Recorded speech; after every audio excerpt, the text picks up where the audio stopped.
Okay, let's get going. Thank you for joining our presentation on SharePoint storage optimization. My name is Travis Hargett. I'm the co-founder and president of Eastridge Technology. During this demo, we're going to look at some new products from AvePoint that address some real storage issues and challenges around SharePoint, and really focus on those customers that maybe have had SharePoint for a while or are using SharePoint to store lots and lots of large content. This is intended to be a high-level overview. We'll have a very short demo at the end, and because it's so short and compressed, kind of in a lunchtime format, we'll take questions via email, or you happily take a call from you guys. Contact information followed at the end of this demonstration.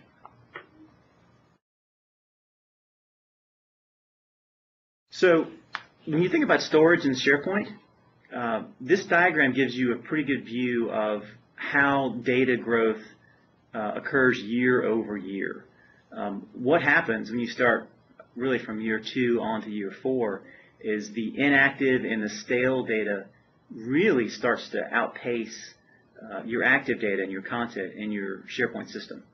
So a good way of thinking about this, and if you want an example, is say that you have a design document that's going through draft and edits. Maybe there's 32 different versions of that document, and if each document is 2.5 meg, you get a full version history that takes up about 80 meg worth of space. So once the document's approved, you got 30 versions that are no longer needed, and they can be archived away. You really only need to keep the one version on the site active. Another example is project sites. Lots and lots of companies have lots of project sites that come and go constantly.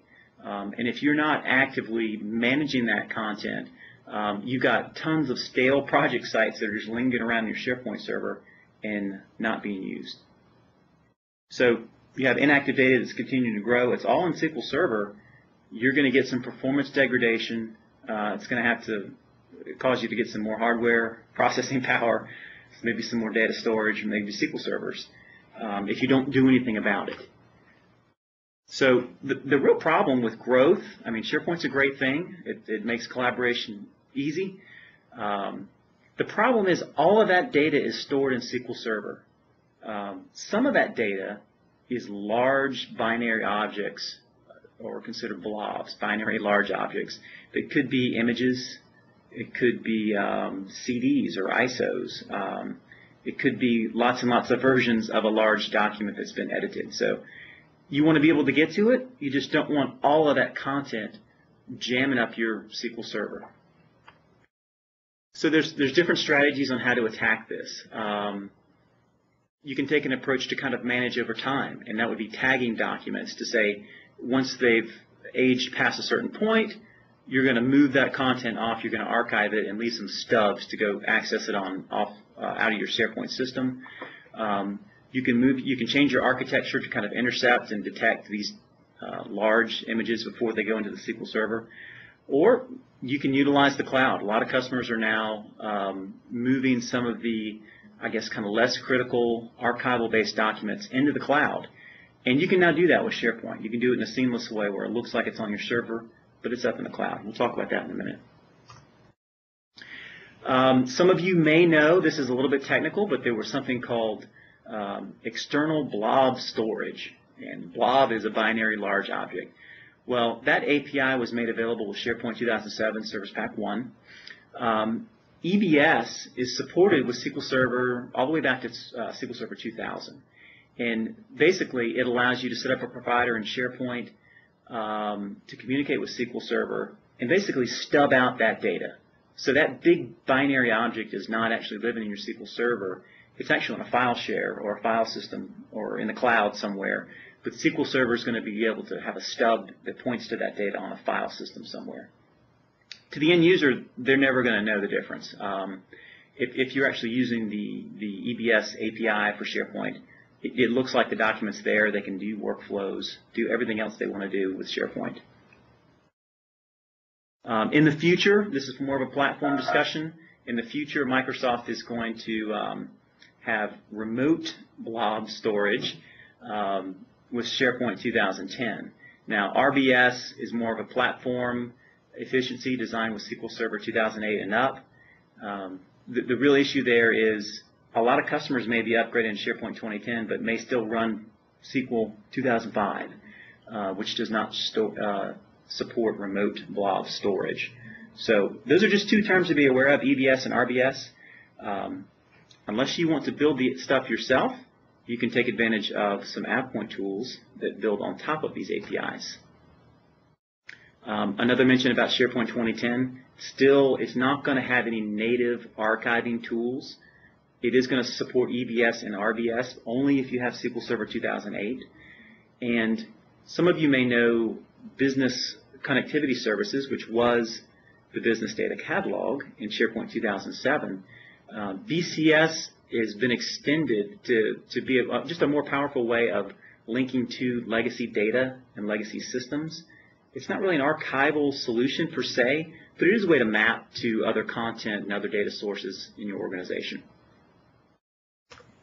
Okay, so we've got these APIs, we've got SharePoint, we have a lot of data in SQL Server. What do we do today? What's going to work with that? There's 3 new products from AvePoint that make up the storage optimization suite, which I'm going to show you in just a minute. One is the archiver, second is the extender, and the third one is the connector.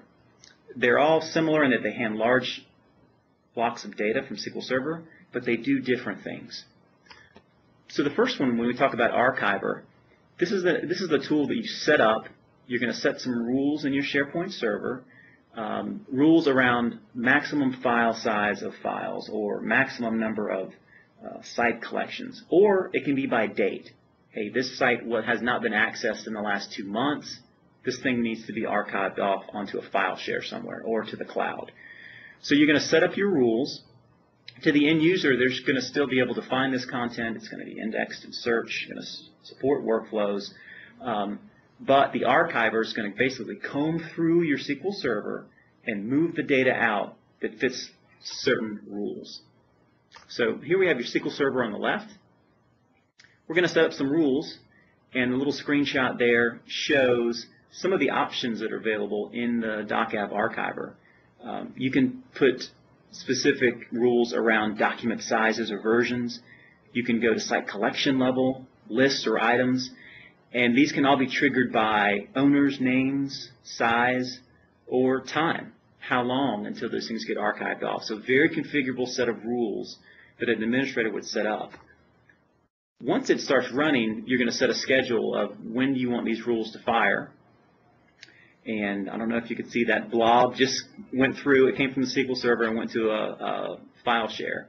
But they're going to be moved off your SQL Server and some stubs put on your SQL Server so that users can still find the content. The end users, they're still going to be able to see it. It looks just like it's in SharePoint as it always was. But your SQL Server is going to be a lot happier with a lot of that content moved off. Now, the next one I want to talk about is the DocAve Extender.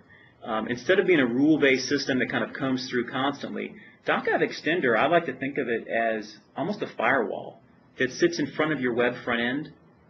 It's going to prevent users from uploading a huge, a 50 meg image file to your SharePoint database. Or it's going to have some rules on upload and basically strip the metadata out as it comes up.